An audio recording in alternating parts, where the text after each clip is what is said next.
G'day everyone, and welcome to the very first Agony Anth. My name's Anthony Marinac, and this series is a collaboration between myself and the Law Student Society at Charles Darwin University. CDU is based in Darwin in the Northern Territory, but it's one of the best distance law schools around, so I've been in contact with CDU students from all over Australia and also overseas. The idea of this series is that students will have an opportunity to ask me pretty much anything to do with the law. It might be a question about a case or a principle that you're struggling to understand. It might be a question about the actual practice of law. It might be a question about study tips. It might be a question about legal history or contemporary legal events. I'll tackle pretty much anything. Many of you who already subscribe to my YouTube channel, you'll know who I am. But I'm a legal practitioner for Pacific Maritime lawyers. I'm a former barrister and former military lawyer, and I've also been a law lecturer in a range of subjects in a couple of different universities. This should be fun. The first question that I've been asked to tackle is how I, as a practicing lawyer, deal with the stresses of the job. And realistically, you don't have to go too far to read things online about just how stressful legal work can be. We read all sorts of articles about an epidemic of mental health problems within the law. Managing that stress is as much a part of a successful legal career as knowing the law itself. I guess the first thing to consider is that many different jobs are stressful. There are lots of jobs out there that I would never do because I'm not sure I could hack the stress. So stress is not unique to the law. What is unique to the law, though, is the fact that virtually our entire job occurs in an adversarial environment. Every time that we're involved in virtually any type of legal matter, there is another legal practitioner on the other side, and their entire purpose is to show that everything we say and everything we do is completely wrong. This isn't true for other professionals. When an architect is designing a house, there's not some other architect looking over their shoulder trying to show that they know nothing about houses or architecture and that everything they're doing is wrong. In addition, there's a lot of financial pressure and time pressure on legal practitioners.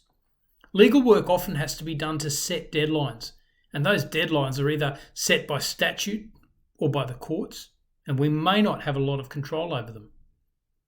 Junior lawyers in big firms are often under considerable pressure to meet budget targets. Those targets are not just a matter of sadism by the firm's partners. They're necessary if the firm is to pay the rent, pay wages, and make some sort of a profit at the end of the day. So what can you do to manage stress? Well, the profession has been trying to tackle this question for a while, and there are all sorts of mental health programs established. But to be honest, I'm quite dubious about the value of some of these. I sometimes get the feeling that they have the best of intentions, but the practical effect might be questionable. The best thing to do is to think about tackling the stress of legal work before you get to the point of potentially needing a mental health program. The first big decision that will affect your stress is deciding which area of law to work in. I've worked in coronial law, where every matter involved death. Every family was in grief. I've worked in family law where I've seen hatred more venomous than I've seen anywhere else. I've worked in commercial law where millions of dollars were riding on the outcome of each case. Each of these types of practice involves substantial stress, very different stress.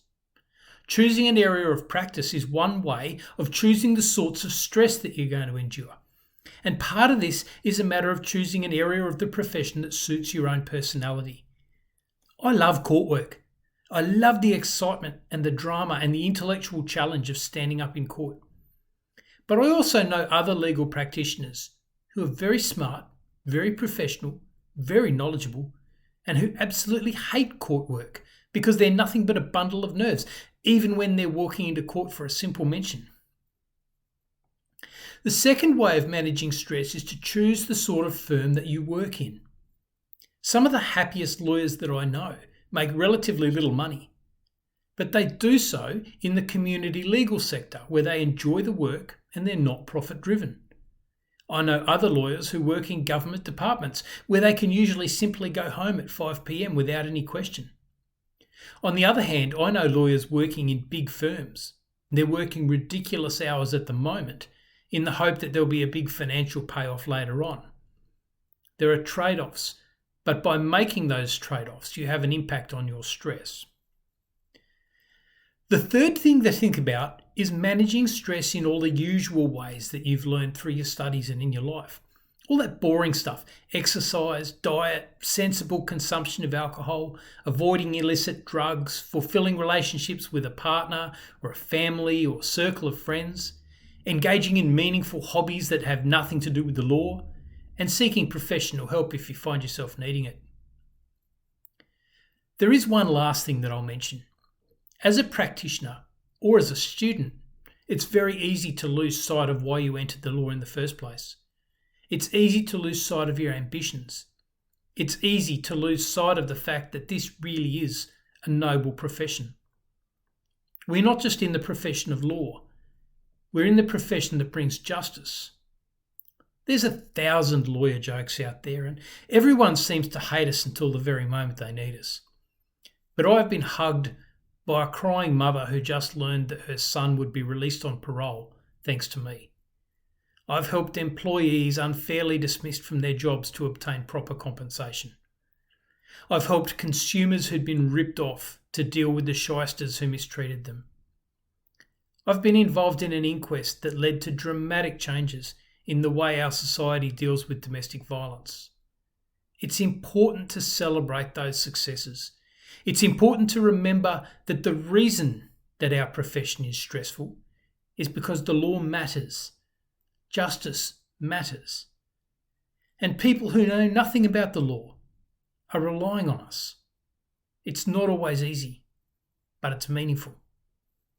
All right, if you have a question for Agony Anth, and if you're a member of the CDU Law Student Society, then send an email to secretary@cdulss.org, and you never know, yours might be the next question that I tackle.